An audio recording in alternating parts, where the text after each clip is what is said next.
Hello guys, welcome back to movie explainer. നമ്മൾ ഇന്ന് മുതൽ കേൾക്കാൻ പോകുന്നത് ഒരു അടിപൊളി സീരീസ് ആണ് കേട്ടോ. അതായത് ഇപ്പോഴെല്ലാം വൈറലായിട്ട് നിന്നതാണ്, കുറച്ച് നാൾക്ക് മുമ്പ് നിന്നതാണ്. ഒരു റൊമാൻറ്റിക് ആണ്, അടിപൊളിയാണ്. അതായത് കൊറിയയിൽ നടന്നൊരു സംഭവമാണ് കേട്ടോ. യഥാർത്ഥത്തിൽ ഇപ്പൊ തന്നെ നിങ്ങൾക്ക് മനസ്സിൽ കത്തിക്കാണും ഏതായിരിക്കും ഞാൻ പറഞ്ഞു തരാൻ പോകുന്നത്. വെൻ ലൈഫ് ഗീവ്സ് യു ടാഞ്ചറൈൻസ് എന്ന് പറയുന്ന സീരീസ് ആണ്. ഇതിന്റെ ചെറുതായിട്ടൊന്ന് പ്ലോട്ട് ടെസ്റ്റ് നോക്കുകയാണെങ്കിൽ, നമ്മുടെ ഹീറോയിൻ ഒരു പാവപ്പെട്ട വീട്ടിലാണ് ജനിച്ചത്. അവളുടെ അമ്മ നന്നായിട്ട് കഷ്ടപ്പെട്ടിട്ടാണ് മക്കളെ നോക്കിക്കൊണ്ടിരുന്നത്. അമ്മയ്ക്ക് 3 മക്കളാണ് കേട്ടോ. 2 പൊടിക്കുഞ്ഞുങ്ങളും പിന്നെ ഹീറോയിന് 10 വയസ്സുണ്ട്. അമ്മയുടെ ആദ്യത്തെ ഭർത്താവ് മരിച്ചുപോയി, രണ്ടാമത്തെ ഭർത്താവിന്റെ കൂടെയാണ് ജീവിക്കുന്നത്. എന്നാൽ ഹീറോയിന് ആ വീട്ടിൽ നിർത്താറില്ല, അങ്കിളിന്റെ വീട്ടിലാണ് നിർത്തുന്നത്. അവിടെ ഒരു പ്രശ്നമുണ്ട്. അങ്കിളാണെങ്കിൽ അവൾക്ക് നേരെ ചൊവ്വേ ഫുഡ് കൊടുക്കത്തില്ല. വീട്ടിലുള്ള ബാക്കി എല്ലാവർക്കും ഇറച്ചി വാങ്ങിച്ചു കൊടുക്കുമെങ്കിൽ ഈ കുട്ടിക്ക് മാത്രം കൊടുക്കില്ല. എന്താ ഇങ്ങനെയെന്ന് അറിയില്ല. പിന്നെ നമ്മുടെ ഹീറോയിന് കൊറിയൻ ലിറ്ററേച്ചറിൽ പോയറ്റ് ആവണമെന്നാണ് ആഗ്രഹം, അതായത് കവി ആവണമെന്ന്. നമ്മള് ഇംഗ്ലീഷ് ലിറ്ററേച്ചർ, മലയാളം ലിറ്ററേച്ചർ അങ്ങനെ കുറെ ഇല്ലേ, അതുപോലെ അവരുടെ നാട്ടിലെയാണ് കൊറിയൻ ലിറ്ററേച്ചർ. ആ ഭാഷയിൽ കവിയാവണമെന്നാണ് അവളുടെ ആഗ്രഹം, പോയറ്റ്. നമ്മുടെ ഹീറോയിനെ സഹായിക്കാനായിട്ട് നമ്മുടെ ഹീറോയും ഉണ്ട് കേട്ടോ. ഇതെല്ലാം കൂടെ ചേർത്തിണക്കിയ ഒരു സീരീസ് ആണ്. എന്നാ പിന്നെ ഞാൻ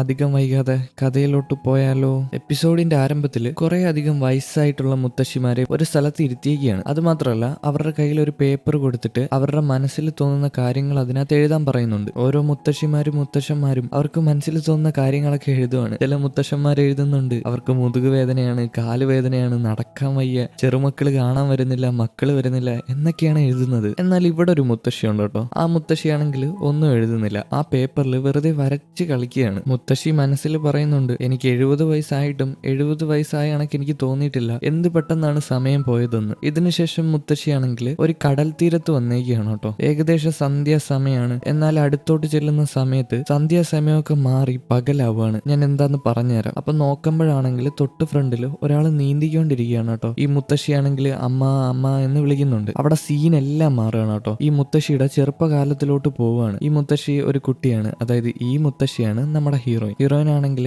കടൽക്കരയിൽ നിന്ന് അമ്മ അമ്മ എന്ന് വിളിക്കുന്നുണ്ട്. ഹീറോയിന്റെ അമ്മയാണെങ്കിൽ കടലിൽ ഈ മുത്തൊക്കെ പറക്കാൻ പോകുന്ന ആളാണ്, അതായത് ഒരു ജീവിയുടെ മുത്താണത്. അത് പറക്കിക്കൊണ്ട് വന്ന് വിറ്റ് ജീവിക്കുന്ന ആളാണ്. അതെടുക്കാനായിട്ട് പോവുകയാണ് അമ്മ. അമ്മയോട് പെട്ടെന്ന് കയറി വരാൻ പറയുന്നുണ്ട്. അമ്മയ്ക്ക് മോളെ വേണ്ടെന്നൊക്കെ ചോദിക്കുന്നുണ്ട്. അതേസമയം സൈഡിൽ കുറച്ച് സ്ത്രീകളുണ്ടായിരുന്നു കേട്ടോ. അതിൽ കുറച്ച് സ്ത്രീകളാണെങ്കിൽ നമ്മുടെ ഹീറോയിനെ കളിയാക്കുന്നുണ്ട്. ഇതേ നേരം ഹീറോ അങ്ങോട്ട് വരുവാണ്, ഹീറോയെയും കളിയാക്കുന്നുണ്ട്.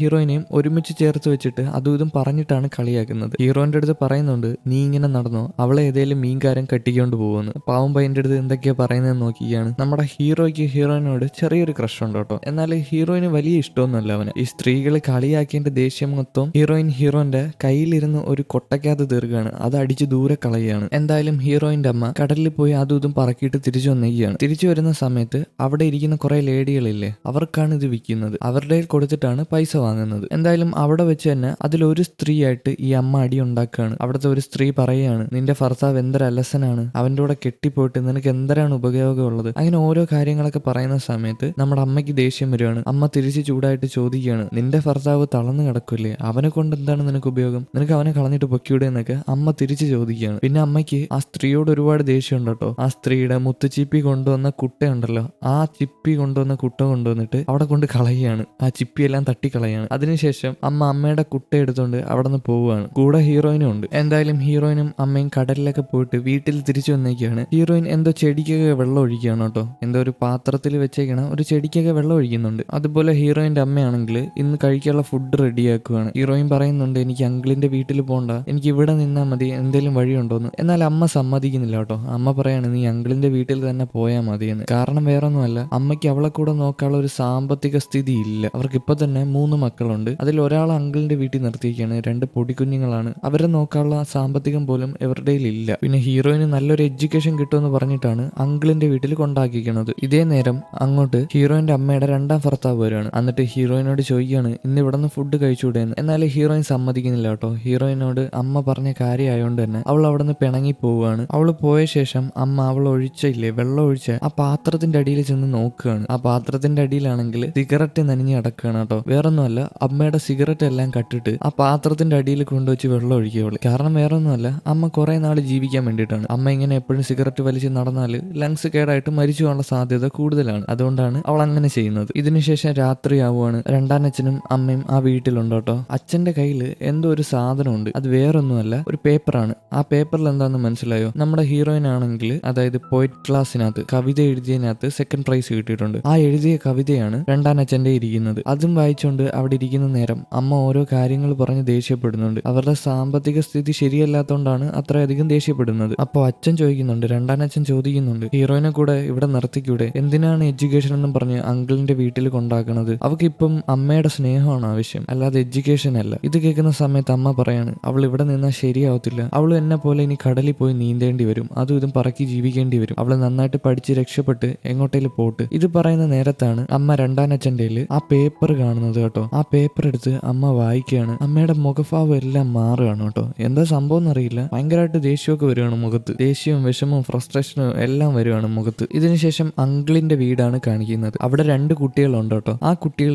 അവിടെ ഇരുന്ന് പഠിക്കുകയാണ്. ഇതേ നേരം നമ്മുടെ ഹീറോയിൻ എന്താ ചെയ്യുന്നതെന്ന് നോക്കുന്ന സമയത്താണ് അവൾ അവിടെ ഇരുന്ന് പാത്രം കഴുകുകയാണ് കേട്ടോ. എന്തായാലും ആ സ്ഥലത്തോട്ട് ഹീറോ വരുവാണ്, അങ്കിളിനെ കാണുകയാണ്. എന്നിട്ട് അങ്കിളിനെ കൊണ്ടുവന്നിട്ട് ഒരു 6 മീൻ കൊടുക്കുകയാണ് കേട്ടോ. അപ്പൊ അങ്കിള് ചോദിക്കുകയാണ്, എന്താ ഇന്ന് 6 മീൻ, ഞാൻ 5 മീനല്ലേ ഡെയിലി വാങ്ങുന്നതെന്ന്. ഈ അങ്കിൾ ഒരു മഹാ ചെറ്റയാണ് കേട്ടോ. അവരുടെ വീട്ടില് 6 പേരുണ്ട്, എന്നാൽ ഇങ്ങേര് ആകെ 5 മീനെ വാങ്ങത്തുള്ളൂ. നമ്മുടെ ഹീറോയിന് മീൻ കൊടുക്കാറില്ല കേട്ടോ. അവൾക്ക് മീൻ കഴിക്കണമെന്നൊക്കെ നല്ല ആഗ്രഹമുണ്ട്, എന്നാൽ ഈ നാറി കൊടുക്കാറില്ല. ഹീറോയ്ക്ക് അറിയാം ഹീറോയിന് മീൻ ഒരുപാട് ഇഷ്ടമാണെന്ന്. അതുകൊണ്ടാണ് അവന്റെ അമ്മ അറിയാതെ അവൻ 6 മീൻ കൊണ്ട് കൊടുത്തേക്കുന്നത്. അവരൊക്കെ ഒരു മീൻ പിടിക്കുന്ന ഫാമിലിയാണ് കേട്ടോ. അതുകൊണ്ടാണ് അവർക്ക് മീൻ കിട്ടുന്നത്. എന്തായാലും അങ്കിള് ചോദിക്കുകയാണ്, ഇത് നിന്റെ അമ്മ അറിഞ്ഞോന്ന്. എന്നാൽ ഹീറോ മറുപടി ഒന്നും പറയുന്നില്ല, ആ മീൻ കൊടുക്കുകയാണ്. അങ്കിളിന് മനസ്സിലായി അമ്മ അറിയാതെയാണ് ഈ പയ്യൻ ഇങ്ങനെ ചെയ്യുന്നതെന്ന്. ഇതേ നേരം അമ്മ അങ്ങോട്ട് വരാണ്. അമ്മയുടെ കയ്യിൽ 2 കെട്ട് മീനുണ്ട് കേട്ടോ. ആ മീൻ കൊണ്ടുവന്നിട്ട് അങ്കിളിനിട്ട് അടിക്കുകയാണ്. എന്നിട്ട് പറയുകയാണ്, നിനക്ക് എന്റെ മോക്ക് ഒരു കഷ്ണം മീൻ കൊടുക്കാൻ പോലും ഇല്ലല്ലേ, നീ കളത്തിലാണോടാ, അതോ എന്റെ മോളായോണ്ട് നീ അവക്ക് മീൻ കൊടുക്കാത്തയാണോ? ഇതും പറഞ്ഞ് വഴക്കുണ്ടാക്കുകയാണ്. ഹീറോയിനെ അവിടെ നിന്ന് വിളിച്ചോണ്ട് പോവുകയാണ് കേട്ടോ. അങ്കിള് ചെയ്തത് മഹാ തെണ്ടിത്തരാണ്. കാരണം അവിടെയുള്ള ബാക്കിയുള്ള കുട്ടികൾക്കും എല്ലാവർക്കും കൊടുക്കുന്ന സമയത്ത് ഹീറോയിന് മാത്രം മീൻ കൊടുക്കുന്നില്ല. അവക്ക് എന്തുമാത്രം ഇഷ്ടമാണെന്ന് അറിയാമോ മീൻ കഴിക്കാനായിട്ട്. ഇല്ലെങ്കിൽ ആരും കഴിക്കാതിരിക്കുന്നതായിരിക്കും നല്ലത്. ഒരാൾക്ക് മാത്രം കൊടുക്കാതിരിക്കുന്നതിനെക്കാട്ടി നല്ലത് ആരും കഴിക്കാതിരിക്കുന്നതാണ്. എന്തായാലും അമ്മ ഹീറോയിനെ വിളിച്ചോണ്ട് കടൽ തീരത്തോടെ നടന്നു പോവാണ് വീട്ടിലോട്ട്. അവരുടെ വീട്ടിലോട്ട് പോണത് കടൽ തീരം വഴിയാണ് കേട്ടോ. അവിടെ ഇങ്ങനെ പാറയൊക്കെ ഉണ്ട്. എന്തായാലും പോകുന്ന വഴിക്ക് അമ്മ പറയുന്നുണ്ട്, നീ എനിക്ക് തരാന്ന് പറഞ്ഞ ആ 100 വോൺ നീ വലുതാകുമ്പോ എനിക്ക് ഡെയിലി തരണമെന്ന്. വേറൊന്നുമല്ല കേട്ടോ, ആ പോയം വായിച്ചില്ലായിരുന്നു, അതായത് ആ കവിത വായിച്ചില്ലായിരുന്നു, ഹീറോയിൻ എഴുതിയ ആ കവിത, അതാണത്. അത് വായിച്ച ശേഷമാണ് അമ്മയ്ക്ക് മനസ്സിലായത്, അതായത് അങ്കിൾ ഇങ്ങനെ മീൻ കൊടുക്കാറില്ലെന്ന്. അത് മാത്രമല്ല ആ കവിതയ്ക്കകത്ത് എഴുതിയിട്ടുണ്ടായിരുന്നു കേട്ടോ, ഞാൻ പഠിച്ച് വലുതാവുന്ന സമയത്ത് എന്റെ അമ്മയ്ക്ക് എല്ലാ ദിവസവും 100 വോൺ വീതം കൊടുക്കുമെന്ന്. അതുകൊണ്ടാണ് അമ്മ പറഞ്ഞത്, നീ വലുതാവുന്ന സമയത്ത് എനിക്ക് 100 വോൺ വീതം ഡെയിലി തരണമെന്ന്. പിന്നെ ആ കവിത വായിച്ച് അമ്മ കരഞ്ഞിട്ടുണ്ടായിരുന്നു കേട്ടോ. ഇവരുടെ സാമ്പത്തിക സ്ഥിതി ശരിയല്ലാത്തതുകൊണ്ടാണ് ഹീറോയിനെ കൂടെ നിർത്താത്തത്, അല്ലാതെ വേണ്ടാത്തോണ്ടൊന്നും അല്ല കേട്ടോ. എന്തായാലും അമ്മ ഹീറോയിനെ കൊണ്ടുവന്ന് അമ്മയുടെ വീട്ടിൽ തന്നെ താമസിപ്പിക്കുകയാണ്. അവരുടെ വീട് ചെറുതാണ് കേട്ടോ. ആ വീട്ടിൽ തന്നെ അവൾക്ക് കിടക്കാനായിട്ട് ഒരു സ്ഥലം കൊടുക്കുകയാണ്. ഇതിനുശേഷം അച്ഛനും അമ്മയും ഓരോ കാര്യങ്ങൾ സംസാരിക്കുകയാണ്. സാമ്പത്തിക സ്ഥിതിയെ പറ്റിയും കുട്ടികളെ പഠിച്ച് രക്ഷപ്പെടുത്തുന്നതിനെ പറ്റിയും അതും ഇതൊക്കെ സംസാരിക്കുകയാണ്. ഇതിനുശേഷം ഒരു ദിവസം രാവിലെയാണ് കേട്ടോ കാണിക്കുന്നത്. ഹീറോയിൻ ആണെങ്കിൽ നന്നായിട്ട് കരയുന്നുണ്ട്, എന്റെ പ്രൈസ് പോയേ, എന്റെ പ്രൈസ് പോയേ എന്ന് പറഞ്ഞിട്ട്. അമ്മ പറയുന്നുണ്ട്, മത്സരം ആകുമ്പോൾ തോക്കുകയും ചെയ്യുകയൊക്കെ ചെയ്യും, എന്നാലും നീ ഇങ്ങനെ കരയേണ്ട കാര്യമൊന്നുമില്ലെന്ന്. എന്നാൽ ഹീറോയിൻ പറയുകയാണ്, ഞാൻ തോറ്റതല്ലേ, എന്നെ തോപ്പിച്ചതാണ്, എന്റെ സ്ഥാനം പിടിച്ചു വാങ്ങിച്ചു കൊടുത്തതാണ്, വേറൊന്നും അല്ല കേട്ടോ. അവളുടെ ക്ലാസ്സിൽ ഒരു പയ്യനും കൂടെ ഉണ്ട്. അവനാണെങ്കിൽ അത്യാവശ്യം റിച്ച് ഫാമിലിയിൽ നിന്ന് വന്നതാണ്. അവന്റെ അച്ഛൻ ഒരു ജനറലാണ്. അതുകൊണ്ട് തന്നെ ഇവക്ക് 37 വോട്ട് കിട്ടിയിട്ടുണ്ട്, അവന് 27 വോട്ടേ കിട്ടിയിട്ടുള്ളൂ. എന്നാലും അവിടുത്തെ സാറാണെങ്കിൽ ജനറലിന്റെ മോനായോണ്ട് അവനാണ് പ്രസിഡൻസി സ്ഥാനം കൊടുത്തത്. പക്ഷേ നമ്മുടെ ഹീറോയിനെ വൈസ് പ്രസിഡന്റ് ആക്കി. വേറൊന്നുമല്ല, അവൻ പണമുള്ള വീട്ടിലായോണ്ട് അവനെ പ്രസിഡന്റ് ആക്കി, നമ്മുടെ കുട്ടീനെ വൈസ് പ്രസിഡന്റും ആക്കി, അത്രേ ഉള്ളൂ. ഇത് കേട്ട സമയത്ത് അമ്മയുടെ മുഖം ഒന്ന് മാറുന്നുണ്ട് കേട്ടോ. കാരണം പൈസ ഇല്ലാത്തതുകൊണ്ട് അവരുടെ കുട്ടി എന്തുമാത്രം അനുഭവിക്കുന്നുണ്ടെന്ന് ഉള്ള ഒരു ചിന്ത വരുവാണ്. ഇതിനുശേഷം അമ്മ ഒരു പാടത്ത് നിന്ന് കുന്താലി വെച്ച് വെട്ടിക്കൊണ്ടിരിക്കുകയാണ് കേട്ടോ. സൈഡിൽ ഒരു സ്ത്രീ ഇരിപ്പുണ്ട്. ആ സ്ത്രീ ഗർഭിണിയാണ്, പ്രഗ്നന്റ് ആണ്. അമ്മ ആ പകുതി കിളച്ച് തീർത്തിട്ടുണ്ട് കേട്ടോ. ആ സ്ഥലത്തിന്റെ പകുതിയും കിളച്ച് തീർത്തിട്ടുണ്ട്. എന്നിട്ട് അമ്മ അവരോട് പറയുകയാണ്, ഞാൻ ഇത്രയും കിളച്ച് തരുന്നില്ലേ, നിങ്ങളുടെ ഒരു മുത്തുമാല ഉണ്ടല്ലോ, അതെനിക്ക് തരാമോന്ന്. ആദ്യം ആ സ്ത്രീ സമ്മതിക്കത്തില്ല. അവര് പറയും, അത് നല്ല വിലപിടിപ്പുള്ളതാണ്, അത് ആർക്കും കൊടുക്കാൻ പറ്റത്തില്ലെന്ന്. എന്നാൽ ഇത്രയും കിളച്ചോണ്ട് തന്നെ അവര് പറയും പിന്നെ കൊടുക്കാന്ന് പറയും. പിന്നെ പകുതി കിളപ്പിച്ചിട്ട് ഇനി കൊടുക്കത്തില്ല എന്ന് പറയാൻ പറ്റൂലല്ലോ, അതുകൊണ്ടാണ് കൊടുക്കാന്ന് പറഞ്ഞത്. ഇതിനുശേഷം ഒരു ദിവസം അമ്മ സ്യൂട്ടും കോട്ടൊക്കെ ഇട്ടിട്ട് ഹീറോയിന്റെ സ്കൂളിൽ വന്നേക്കുകയാണ് കേട്ടോ. ആ മാലയും കഴുത്തിലിട്ടിട്ടുണ്ട്. അവിടെ വന്ന് നോക്കുന്ന സമയത്താണ് അവിടെ 2 ഫോട്ടോ ഉണ്ട് കേട്ടോ. 2 ഫോട്ടോ ഫ്രെയിം ചെയ്ത് വെച്ചിട്ടുണ്ട്. അതിലൊന്നില് ജനറലിന്റെ മോന്റെ കവിതയും രണ്ടാമത്തത് ഹീറോയിന്റെ കവിതയാണ്. എന്നാൽ ജനറലിന്റെ മോന്റെ കവിത സ്വർണത്തിലാണ് ഫ്രെയിം ചെയ്ത് വെച്ചേക്കുന്നത്. ഹീറോയിന്റെ അത്ര രസമായിട്ടൊന്നും അല്ല ഫ്രെയിം ചെയ്ത് വെച്ചേക്കുന്നത്. അതിൽ തന്നെ നിങ്ങൾക്ക് മനസ്സിലാക്കാമല്ലോ അവിടുത്തെ ഒരു വിവേചനം എന്തുമാത്രം ഉണ്ടെന്ന്. ഇത് കണ്ട അമ്മയാണെങ്കിൽ അവിടെ നിന്നൊരു പയ്യന്റെ അടുത്ത് ഇതെല്ലാം പറയുന്നുണ്ട് കേട്ടോ. പൈസ ഉള്ള വീട്ടിലെ പയ്യന്മാരൊക്കെ നല്ല സ്ഥാനം കിട്ടുമെന്നൊക്കെ പറയുന്നുണ്ട്. ഇതേ നേരം സാർ അങ്ങോട്ട് വരികയാണ്. വരികയാണ് കേട്ടോ. അതായത് ഹീറോയിനെ പഠിപ്പിക്കുന്ന സാറ് വന്നിട്ട് അമ്മേനെ വിളിച്ചുകൊണ്ട് പോയിട്ട് ഒരു പേഴ്സണൽ റൂമിൽ കൊണ്ടുപോവാണ്. അതായത് പേരൻസ് ഒക്കെ വരുമ്പം കാണാവുന്ന ഒരു റൂം. അവിടെ ചെന്നിരിക്കുന്ന സമയത്ത് അമ്മയാണെങ്കിലുണ്ടല്ലോ റൈസ് കേക്ക് എന്ന് പറയുന്ന ഒരു സാധനം നമ്മുടെ നാട്ടിലൊന്നും ഇല്ലെന്ന് തോന്നുന്നു, ഞാൻ കഴിച്ചിട്ടില്ല ഇതുവരെ. അങ്ങനെ ഒരു പലഹാരം എടുത്ത് സാറിന് കൊടുക്കുകയാണ് കേട്ടോ. എന്നിട്ട് പറയാണ് എന്റെ മോക്ക് 37 വോട്ടുണ്ടായിരുന്നു, മറ്റവന് 27 വോട്ടേ ഉള്ളൂ, എന്റെ മോളെ പ്രസിഡന്റ് ആക്കിക്കൂടെ എന്ന്. ഇവിടെ സീൻ കട്ടായിട്ട് അടുത്ത സീനിൽ ഹീറോയിനും അമ്മയും നടന്നു പോവാണ്. സ്കൂളിൽ നിന്ന് പുറത്തിറങ്ങി നടന്നു പോവാണ്. പോകുന്ന സമയത്ത് ഹീറോയിൻ ചോദിക്കുന്നുണ്ട് അമ്മ മാസമായിട്ടാണോ സാറിന്റെ അടുത്ത് സംസാരിച്ചത്, സാറിന്റെ അടുത്ത് ദേഷ്യപ്പെട്ടോ എന്നൊക്കെ. അപ്പൊ അമ്മ പറയുന്നുണ്ട് ഞാൻ ദേഷ്യപ്പെട്ടിട്ടൊക്കെയാ പറഞ്ഞതെന്ന്. എന്നാൽ വീണ്ടും ആ സാറുമായിട്ട് സംസാരിക്കുന്ന സീനിലോട്ട് വരികയാണ് കേട്ടോ. അമ്മ ദേഷ്യപ്പെട്ടിട്ടൊന്നുമല്ല സംസാരിച്ചത്. അമ്മ സാറിന് ഒരു നൈലോൺ സോക്സ് കൂടെ കൊടുക്കുകയാണ്. ആ സോക്സിനൊക്കെ നല്ല വിലയുണ്ട് കേട്ടോ. ആ സോക്സും ഈ റൈസ് കേക്കും എല്ലാം കണ്ട സമയത്ത് സാറിന്റെ കണ്ണ് മഞ്ഞളിക്കുകയാണ്. സാറ് സമ്മതിക്കുകയാണ് ഹീറോയിനെ വൈസ് പ്രസിഡന്റ് ആക്കാന്ന്. അങ്ങനെയാണ് ഹീറോയിൻ ജയിച്ചിട്ടും ഹീറോയിന്റെ പ്രസിഡൻസി സ്ഥാനം തിരിച്ചു കൊടുക്കുന്നത്. കൈക്കൂലി കൊടുത്ത് തിരിച്ചു വാങ്ങിച്ചെന്നൊക്കെ പറയാൻ വേണമെങ്കിൽ. എന്നാലും സാറ് ചെയ്തത് തെറ്റാണ്, നമ്മുടെ കുട്ടിക്കാണ് വോട്ട് കൂടുതലുള്ളത്. എന്നിട്ട് പൈസയുള്ള വീട്ടില് അല്ലെങ്കിൽ ജനറലിന്റെ മോനാന്ന് പറഞ്ഞിട്ട് ആ സ്ഥാനം കൊടുക്കേണ്ട കാര്യമൊന്നുമില്ല. ചെയ്തത് തെറ്റല്ലേ. പിന്നെ ഒരു കാര്യമുണ്ട് കേട്ടോ, ആ റൈസ് കേക്ക് ഇല്ലേ, ആ റൈസ് കേക്കിനകത്ത് കുറച്ച് പൈസ കൂടെ വെച്ചിട്ടുണ്ടായിരുന്നു. 3-4 നോട്ടുണ്ട്, അതും പുതിയ ഫ്രഷ് നോട്ടാണ്. ആ അമ്മ ആ മോളെ എന്തുമാത്രം ഇഷ്ടപ്പെടുന്നുണ്ടെന്ന് മനസ്സിലായല്ലോ. പൈസ കൊടുത്തിട്ട് ആ സ്ഥാനം തിരിച്ചു വാങ്ങിച്ചു കൊടുത്തിട്ടുണ്ട്. നിങ്ങൾ വിചാരിക്കും പൈസ അല്ലേന്ന്, അങ്ങനെയല്ല ഗൈസ്. അവരുടെ കയ്യിൽ ഒട്ടും പൈസ ഇല്ല, അവരുടെ സാമ്പത്തിക സ്ഥിതി വളരെയധികം കുറവാണ്. എന്നിട്ട് പൈസ കൊടുത്ത്, അതുകൊണ്ടാണ് ഞാൻ അങ്ങനെ പറഞ്ഞത്. ഇതിനുശേഷം നമ്മുടെ പെണ്ണും അമ്മയും വീട്ടിലോട്ട് നടന്നു പോവാണ്. ഇതെല്ലാം കഴിഞ്ഞല്ലോ, അതുകൊണ്ട് ഹീറോയിൻ എന്തോ കഴിക്കാനും വാങ്ങിച്ചു കൊടുത്തിട്ടുണ്ട് കേട്ടോ. ബ്ലൂബെറി ആണെന്ന് തോന്നുന്നു. ഹീറോയിൻ പറയുന്നുണ്ട് ഞാൻ പഠിച്ച് വലിയൊരാളാവും, അമ്മ കുറെ കാലം ജീവിക്കണം, അമ്മയ്ക്ക് എല്ലാ ദിവസവും 100 വോൺ വീതം തരും, അതുപോലെ അമ്മയ്ക്ക് മുത്തുമാലയും വാങ്ങിച്ചു തരാന്ന്. അവരുടെ നാട്ടില് മുത്തുമാലയ്ക്കൊക്കെ നല്ല വിലയാണ് കേട്ടോ. നമ്മുടെ നാട്ടിലെ പോലെ പ്ലാസ്റ്റിക് മുത്തുമാലയല്ല, കടലിലെ ഒരു ജീവിയുടെ മുത്താണത്. അതെടുത്തിട്ടാണ് മാല ഉണ്ടാക്കുന്നത്. അത് ഭയങ്കര എക്സ്പെൻസീവ് ആണ് കേട്ടോ. നമ്മുടെ നാട്ടിൽ കിട്ടുമെന്ന് അറിയില്ല, ഉണ്ടെന്ന് തോന്നുന്നു, കാണുമായിരിക്കും. എന്തായാലും അവർ വീട്ടിൽ ചെല്ലാണ്. രാത്രിയാവുന്ന സമയത്ത് അമ്മയെ രണ്ടാനച്ഛനും ഇരുന്ന് സംസാരിക്കുകയാണ്. അമ്മ ഈ കാര്യങ്ങളൊക്കെ പറയുന്നുണ്ട് കേട്ടോ. അത് മാത്രമല്ല അമ്മയുടെ സിഗരറ്റ് എല്ലാം എടുത്ത് കത്തിക്കുന്നുണ്ട്. കാരണം അമ്മയ്ക്ക് ഇനിയും കുറെ നാൾ ജീവിക്കണം എന്നുള്ളൊരു മോഹം വന്നിട്ടുണ്ട്. മോള് രക്ഷപ്പെടും, മോൾ ഇനി പൈസ ഉണ്ടാകും എന്നുള്ളൊരു ചിന്ത വന്നിട്ടുണ്ട്. ഹീറോയിനെ എങ്ങനെയെങ്കിലും പഠിപ്പിച്ച് നല്ലൊരു നിലയിൽ എത്തിച്ചാൽ മതി, ആ ഒരു ചിന്താഗതിയെ അമ്മയ്ക്കുള്ളൂ. എന്തായാലും അമ്മയുടെ സിഗരറ്റ് എല്ലാം കത്തിച്ചതിന് ശേഷം രണ്ടാനച്ഛന്റെ സിഗരറ്റ് കൂടെ എടുത്ത് കത്തിക്കുകയാണ് കേട്ടോ. അച്ഛൻ പറയുന്നുണ്ട് എനിക്ക് ജീവിക്കണമെന്ന് ആഗ്രഹമൊന്നുമില്ലെന്ന്. ഈ അച്ഛനും ഒരു പാവം കേട്ടോ രണ്ടാനച്ഛൻ. പിന്നെ പുള്ളിക്കാരൻ ജോലിക്ക് പോകാത്ത എന്താണെന്ന് അറിയില്ല, ചിലപ്പോൾ പോകുന്നുണ്ടാവാം, അതിനൊത്ത പൈസ കിട്ടുന്നില്ലായിരിക്കും, അതായിരിക്കാം അവരിങ്ങനെ ജീവിക്കുന്നത്. ഇതിനുശേഷം രാവിലെ അവിടെ ഇരുന്ന സ്ത്രീകളുണ്ടല്ലോ ഒരു മന്ത്രവാദിയായിട്ട് അവിടെ വന്നേക്കാണ്, ഒരു വെള്ളത്തുണിയിട്ട മന്ത്രവാദിയായിട്ട്. എന്നിട്ട് പ്രേതം കയറിയെന്ന് പറഞ്ഞിട്ട് ഓരോ പൂജ ചെയ്യാണ് കേട്ടോ. വേറൊന്നുമല്ല, അമ്മ കടലിൽ പോകുന്നില്ലെന്ന് പറഞ്ഞ സമയത്ത് ഇവരുടെ എല്ലാരെയും കഞ്ഞി കൂടി മുട്ടും. കാരണം വേറൊന്നുമല്ല,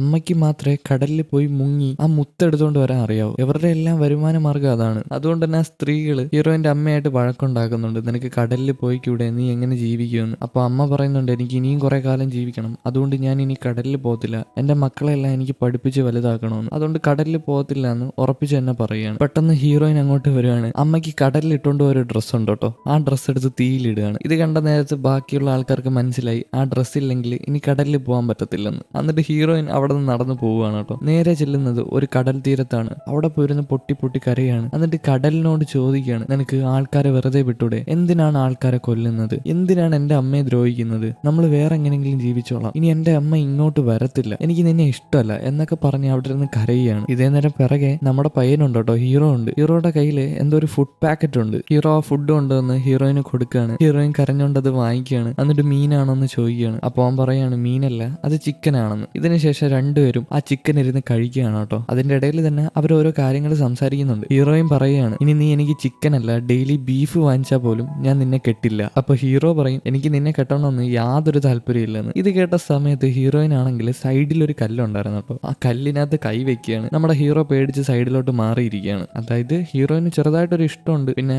അവളെ കെട്ടാൻ താല്പര്യമില്ല എന്ന് പറഞ്ഞപ്പം അവൾക്ക് ജലസും അടിച്ചു, അതുകൊണ്ടാണ് കല്ലിൽ കൈ വെച്ചത്. ഇതിനുശേഷം രാത്രിയാണ് കാണിക്കുന്നത്. രാത്രി ഹീറോയിന്റെ അമ്മുമ്മ ഉണ്ടല്ലോ, അതായത് അങ്കിളിന്റെ വീട്ടിലാണ് അമ്മുമ്മ നിൽക്കുന്നത്. ആ അമ്മുമ്മയെ കാണാനായിട്ട് ഹീറോയിന്റെ അമ്മ വന്നേക്കാണ്. എന്നിട്ട് അവരോട് പറയാണ് സീക്രട്ട് ആയിട്ടൊരു കാര്യം പറയണം, അതുകൊണ്ട് പുറത്തോട്ട് ഇറങ്ങി വരാം. ഇതിനുശേഷം വീണ്ടും ഹീറോയിനെ കാണിക്കുകയാണ്. ഹീറോയിൻ രാത്രി കിടന്ന് ഉറങ്ങുകയാണ് കേട്ടോ. ഹീറോയിനെ രാത്രി ആരോ വന്ന് തട്ടി വിളിക്കുകയാണ്. വേറെ ആരുമല്ല, ഹീറോയിന്റെ അമ്മയാണ്. ഇതിനുശേഷം അവർ രണ്ടുപേരും പുറത്തു പോയിരുന്ന് തീയൊക്കെ ഇട്ടിട്ട് മീൻ കഴിക്കുകയാണ്. മീനെന്ന് പറയുമ്പം ഓയിസ്റ്റർ ആണ് കേട്ടോ, അതായത് കടലിൽ ജീവിക്കുന്ന ഒരു ഒച്ച് പോലത്തെ സംഭവമാണ് സ്നെയിൽ. നമ്മുടെ നാട്ടിലെ ഒച്ചല്ല, അത് കഴിക്കാൻ പറ്റൂല, വേറൊരു ഒച്ച്, കടലിൽ ജീവിക്കുന്ന ഒച്ചാണ് സ്നെയിൽ. എന്തായാലും അത് കഴിക്കുന്ന സമയത്ത് അമ്മ അവളോട് ഹീറോയിനോട് പറയുന്നുണ്ട് ഞാൻ മരിക്കുകയാണെങ്കിൽ എത്രയും പെട്ടെന്ന് നീ വീട്ടിൽ നിന്ന് ഓടി രക്ഷപ്പെട്ടോണം, ഒരിക്കലും ഒരു ഹൗസ് കീപ്പർ ആവാൻ പാടില്ല, അതായത് വീട് നോക്കി വീട്ടുപണി ചെയ്ത് ജീവിക്കുന്ന ഒരു സ്ത്രീ ആവാൻ പാടില്ലെന്നാണ് അമ്മ പറയുന്നത്. ഞാൻ മരിക്കുവാണെങ്കിൽ എത്രയും പെട്ടെന്ന് നീ അങ്കിളിന്റെ അടുത്ത് പോകണം, പിന്നെ നീ നിന്റെ എഡ്യൂക്കേഷൻ ബാക്കി കംപ്ലീറ്റ് ചെയ്യണം, നല്ല പഠിപ്പുള്ള ഒരു സ്ത്രീ ആയിട്ട് മാറണമെന്ന് പറയുന്നുണ്ട്. ഇത് കേട്ട ഹീറോയിൻ ആണെങ്കിൽ കരയാണ് കേട്ടോ, പൊട്ടി പൊട്ടി കരയാണ്, അമ്മ മരിക്കല്ലേ എന്ന് പറഞ്ഞിട്ട്. എന്താ അങ്ങനെ പറയുന്നതെന്നൊന്നും അറിയില്ല. എന്തായാലും അമ്മ ഹീറോയിനെ ആശ്വസിപ്പിക്കുകയാണ് കേട്ടോ. ഇതിനുശേഷം ഒരു ദിവസം രാവിലെയാണ് കാണിക്കുന്നത്. ആ വീട്ടിലാണെങ്കിൽ അമ്മ മരിച്ചു പോയിട്ടുണ്ട് കേട്ടോ. ഹീറോയിൻ അവിടെ ഇരുന്ന് കരയാണ്. ഇത് കണ്ട ഹീറോ ആണെങ്കിൽ കുറച്ച് ഫുഡ് എടുത്തുകൊണ്ടൊന്ന് ഹീറോയിന് കൊടുക്കുകയാണ്. എന്നിട്ട് പറയാണ് കരയല്ലേ, ഫുഡ് കഴിക്കാൻ. എന്നാൽ ഹീറോയിന് കഴിക്കാൻ പറ്റുമോ? ഇല്ല, ഹീറോയിൻ കഴിക്കുന്നില്ല. ഹീറോയിന്റെ കരച്ചിൽ കണ്ടിട്ട് ഹീറോയിൻ കൂടെ കരയാണ് കേട്ടോ. ഇതിനുശേഷം ഹീറോയിന്റെ രണ്ടാനച്ഛനും ഹീറോയിനും പിന്നെ ഒരു അനിയത്തിയുണ്ട്. അവരെല്ലാരും കൂടെ ഒരു പാടത്ത് കൂടിയൊക്കെയാണ് കേട്ടോ. ആ പാടത്താണ് അമ്മയുടെ മൃതദേഹം കുഴിച്ചിട്ടേക്കുന്നത്. എന്നിട്ട് അതിന്റെ ചുറ്റും കുറെ കല്ല് വെച്ച് മതില് കെട്ടുന്നുണ്ട്. അവരുടെ ആചാരം ആയിരിക്കണം, എന്താണെന്നറിയില്ല. അതൊക്കെ ചെയ്തുകൊണ്ട് നിൽക്കുന്ന സമയത്ത് തന്നെ അച്ഛൻ പറയുന്നുണ്ട്, ഞാൻ ഇനി തൊട്ട് മീൻ പിടിക്കാൻ പോവാണ്, ആ സമയം നീ വേണം കുട്ടികളെ നോക്കാനെന്ന്. എന്നാൽ ഹീറോയിൻ പറയുന്നുണ്ട് എനിക്ക് പറ്റില്ല, എനിക്ക് പഠിക്കാൻ പോകണമെന്ന്. അപ്പൊ അച്ഛൻ പറയാണ് ആദ്യത്തെ കുട്ടി സ്കൂളിൽ പോകുന്നവരെ നോക്കിയാൽ മതി, അത് കഴിഞ്ഞിട്ട് നിനക്ക് പഠിക്കാൻ പോവാന്ന്. എന്തായാലും ഹീറോയിൻ ചോദിക്കുകയാണ് നിങ്ങൾ ഈ പാടം എന്തോ ചെയ്യാൻ പോവാ, നിങ്ങൾക്ക് ഈ പാടത്ത് കൃഷി ചെയ്ത് ജീവിച്ചൂടെ, എന്തിനാണ് മീൻ പിടിക്കാൻ പോകുന്നതെന്ന്. എന്തായാലും അതിന് അച്ഛൻ മറുപടി പറയുന്നില്ല, എന്താണെന്നറിയില്ല. ഇതിനുശേഷം മഞ്ഞുകാലാവാണ്. മഞ്ഞുകാലാവുന്ന സമയത്ത് ഹീറോയിനും ഹീറോയിൻ കൂടെ ആ മണ്ണാണെങ്കിൽ കിളച്ച് റെഡിയാക്കാണ്. അതായത് ഒരു സാധനം വലിച്ചുകൊണ്ട് പോയിട്ടാണ് കിളയ്ക്കുന്നത്. എന്നിട്ട് അവിടെ ക്യാബേജ് നടുകയാണ് കേട്ടോ. വീണ്ടും മഞ്ഞുകാലമൊക്കെ മാറുന്ന സമയത്ത് ആ ക്യാബേജ് ഒക്കെ തഴച്ച് വളരുകയാണ്. എല്ലായിടത്തും ക്യാബേജ് വന്നിട്ടുണ്ട്. ഇതിനുശേഷം ഒരു ദിവസം ഹീറോയിൻ സ്കൂളിൽ പോകാൻ റെഡി ആവുകയാണ്. ഇനി ക്യാബേജ് ഒക്കെ റെഡി ആയല്ലോ, അത് വിറ്റിട്ട് പൈസ ഉണ്ടാക്കാം. അപ്പൊ സ്കൂളിൽ പോകാൻ നേരത്ത് അച്ഛൻ പറയുന്നുണ്ട് ഇന്നത്തേക്ക് ലാസ്റ്റ് തവണ ഞാൻ മീൻ പിടിക്കാൻ പോയിട്ട് വന്നിട്ട് നിനക്ക് സ്കൂളിൽ പോകാൻ. എന്നാൽ ഹീറോയിൻ അത് സമ്മതിക്കുന്നില്ല കേട്ടോ. ഹീറോയിൻ ബുക്കൊക്കെ എടുത്ത് സ്കൂളിൽ പോകാൻ നിൽക്കുകയാണ്. അച്ഛൻ ഓരോ ദിവസവും ഓരോ കാര്യങ്ങളാണ് പറയുന്നത്. ഇന്ന് പോകണ്ട, ഇന്ന് മോളം നോക്ക്, അങ്ങനെ പറയുന്നത്. ഇത്രയും നാള് അവള് പോവാതിരുന്ന്, ഇനി പോവാതിരുന്നാൽ ശരിയാവൂല. അതുകൊണ്ട് തന്നെ അവള് പോവാൻ റെഡി ആവുകയാണ്. എന്തായാലും രാത്രിയാവുന്ന സമയത്ത് രണ്ടാനച്ഛൻ പറയുന്നുണ്ട് ഞാൻ നിന്നെ കവിതയൊക്കെ പഠിപ്പിക്കുന്ന കോളേജിൽ പറഞ്ഞു വിടാന്ന്. അതിന് അത്യാവശ്യം നല്ല പൈസയാവും, എന്നാലും അതിന് ഞാൻ നിന്നെ പറഞ്ഞു വിടാന്ന് അച്ഛൻ പറയുന്നുണ്ട്. എനിക്ക് തോന്നുന്നു ഇനി സ്കൂളിൽ പോവാതെ കോളേജിൽ കയറാൻ പറ്റുമോ? അങ്ങനെ പറ്റുമോ? അങ്ങനെയാണെങ്കിൽ ഡയറക്റ്റ് കോളേജിൽ പോയി പറയാം, പ്ലസ് ടു പഠിക്കുന്നതിന് അല്ലേ. ഇതിനുശേഷം കുറച്ച് വർഷങ്ങൾക്ക് ശേഷമാണ് കാണിക്കുന്നത്. കൊറിയ തന്നെയാണ്. അവിടുത്തെ ടിവിയിലൊക്കെ ഓരോ സമരത്തിന്റെ കാര്യങ്ങളൊക്കെ പറയുന്നുണ്ട്. വേറൊന്നുമല്ല, അവിടുത്തെ സ്ത്രീകളുടെയും പുരുഷന്മാരുടെയും ഡ്രസ്സിന്റെ ലെങ്ത് കുറയ്ക്കണമെന്ന്. മെയിനായിട്ട് സ്ത്രീകളുടെ ഡ്രസ്സിന്റെ ലെങ്ത് ആണ്. കാരണം ഇത്രയും നീട്ടമുള്ള ഡ്രസ്സൊന്നും ഇട്ടിട്ട് അവർക്ക് ജോലി എടുക്കാൻ പറ്റുന്നില്ല. അതുകൊണ്ട് തന്നെ ഡ്രസ്സ് ഷോർട്ട് ആക്കണമെന്നാണ് ആ സമരത്തിൽ പറയുന്നത്. സത്യം പറഞ്ഞാൽ കാര്യം ശരിയാണ്, അവർക്ക് അത്രയും വലിയ ഡ്രസ്സൊന്നും ഇട്ടുകൊണ്ട് ജോലി എടുക്കാൻ പറ്റില്ല. ഇത്രയും ട്രഡീഷണൽ ആയിട്ടുള്ള ഡ്രസ്സൊന്നും ഇടേണ്ട കാര്യമില്ല. അതിന് വേണ്ടിയിട്ടാണ് അവർ സമരം ചെയ്യുന്നത്. നമ്മുടെ നാട്ടിൽ കാണുമല്ലോ ഓരോ ആൾക്കാർ ആ ഡ്രസ്സ് ഇടാൻ പാടില്ല, ഈ ഡ്രസ്സ് ഇടാൻ പാടില്ല എന്നൊക്കെ പറയുന്ന ആൾക്കാർ. അതുപോലെ കൊറിയയിലും ഉണ്ട്. അതുകൊണ്ടാണ് അതിനെതിരെയാണ് സമരം നടക്കുന്നത്. ആ കൊറിയയിൽ അവിടെ ഒരു ചന്തയുണ്ട്. ആ ചന്തയിൽ ഹീറോയിനും കച്ചവടം ചെയ്യാണ്. ഹീറോ സൈഡിലിരുന്ന് മീൻ കച്ചവടം ചെയ്യും, അതുപോലെ ഹീറോയിൻ സൈഡിലിരുന്ന് ക്യാബേജ് കച്ചവടം ചെയ്യും. എന്നാൽ ഹീറോയിൻ ഒന്നും ചെയ്യാറില്ല കേട്ടോ. ഹീറോയിൻ ആണെങ്കിൽ എപ്പോഴും ഒരു ബുക്കും വായിച്ചിട്ടിരിക്കും. കാരണം അവൾക്ക് വലിയൊരു കവി ആവണമെന്നാണ് ആഗ്രഹം. അതുകൊണ്ട് തന്നെ ആരെങ്കിലും ക്യാബേജ് വാങ്ങാൻ വരുവാണെങ്കിൽ തന്നെ ഹീറോയാണ് ആ ക്യാബേജ് എടുത്ത് വിൽക്കുന്നത്, എന്നിട്ട് ഹീറോയിന് പൈസ കൊടുക്കുന്നത്. ഹീറോയിൻ ഒന്നും ചെയ്യേണ്ട, ആ കസേരയിലിരുന്ന് ആ ബുക്ക് പഠിച്ചാൽ മാത്രം മതി. ഹീറോ മീനും വിൽക്കുന്നുണ്ട്, ക്യാബേജും വിൽക്കുന്നുണ്ട്. അങ്ങനെ ഓരോ നാള് കഴിയാണ്. ഹീറോയിനും വലുതാവുകയാണ്. അപ്പോഴും അവർ ആ കച്ചവടം തുടരുന്നുണ്ട് കേട്ടോ. ഹീറോ ഇങ്ങനെ ആ കൊച്ചിനെ സഹായിക്കുന്ന കണ്ടപ്പം അവിടെ ഇരിക്കുന്ന കുറച്ച് സ്ത്രീകളുണ്ട് കേട്ടോ. അവർ ഇവനെ കളിയാക്കുന്നുണ്ട്. എന്താ പറയാന്ന് നിങ്ങൾക്ക് അറിയാലോ, നിങ്ങൾ ഊഹിച്ചെടുത്തോ? അറിയെങ്കിൽ കമന്റിൽ പറഞ്ഞു. അതിൽ തന്നെ ഹീറോന്റെ അമ്മയുണ്ട് കേട്ടോ. ഹീറോന്റെ അമ്മ ആ സമയം പറയുന്നുണ്ട് ഞാനൊരു തെരുവ് നായികയാണ് ജന്മം കൊടുത്തതെന്ന്. കാരണം വേറെ ഒന്നുമല്ല, അമ്മയെ സഹായിക്കാതെ ഹീറോയിനെ സഹായിക്കുന്നോണ്ടാണ് അങ്ങനെ പറയുന്നത്. ഇതേ നേരം അങ്ങോട്ട് ഹീറോന്റെ മുത്തശ്ശി വരികയാണ് കേട്ടോ. ഇത് മനസ്സിലാക്കിയ ഹീറോയിനാണെങ്കിൽ കസേരയിൽ നിന്ന് ഇറങ്ങി ഓടുകയാണ്. എന്താണെന്നറിയത്തില്ല, മുത്തശ്ശി ടെറർ ആയിരിക്കണം. മുത്തശ്ശിക്ക് ഹീറോയിനും ഒരുമിച്ചിരിക്കുന്ന ഇഷ്ടമല്ല, അതുപോലെ ഹീറോയിനെ സഹായിക്കുന്നതും ഇഷ്ടമല്ല. മുത്തശ്ശി നേരെ വന്നിട്ട് ആ ക്യാബേജ് ഒക്കെ എടുത്ത് മറിച്ച് കളയാണ് കേട്ടോ, തറയിൽ കളയാണ് എല്ലാം. ഇതേ നേരം ഹീറോയിൻ ഓടി ദൂരെ എത്തിയിട്ടുണ്ട്. അവളെ ഇനി പിടിക്കാൻ കിട്ടില്ല. എന്തായാലും അവൾ ഓടി രക്ഷപ്പെടുന്ന സമയത്ത് സീൻ ഒന്ന് ട്രാൻസിഷൻ ആവുകയാണ്. അവളുടെ കൈയും പിടിച്ചോണ്ട് ഹീറോ ഓടുന്നതായിട്ടാണ് ട്രാൻസിഷൻ ആവുന്നത്. ഇപ്പൊ രണ്ടുപേരും ഓടുന്നുണ്ട്. എന്താണെന്നൊന്നും അറിയത്തില്ല, ഇനി അടുത്ത എപ്പിസോഡിൽ റിവീൽ ആവും എന്തായിരിക്കും. ഇതും കാണിച്ചുകൊണ്ടാണ് ഈ എപ്പിസോഡ് ഇവിടെ അവസാനിച്ചിരിക്കുന്നത്. നിങ്ങൾക്ക് ഈ സീരീസ് ഇഷ്ടമായോ? ഇഷ്ടമാവുമോ? പറയൂ, കമന്റിൽ പറഞ്ഞാൽ മതി. എന്നാ പിന്നെ അടുത്ത എപ്പിസോഡുമായിട്ട് കാണാം. Okay, by.